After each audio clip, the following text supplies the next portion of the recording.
What the hell, you ballet dancer? You're spinning like crazy, man. It's a Rui knife. What did you do, David? Oh, you know, Ray, I don't take care of my knife. I didn't wipe it dry. I'm stupid. I left it in the toilet. What the hell? Hey, but it's still supposed to slice tomato. What are you talking about? Look, this part no sharp. You f it, right? You stupid. But that will fix it.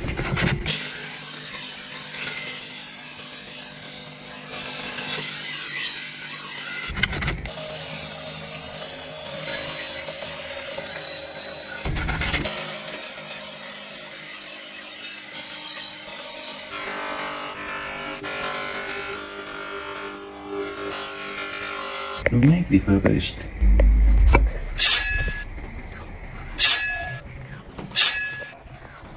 That's sharpness right there. Rui knife is something special for you.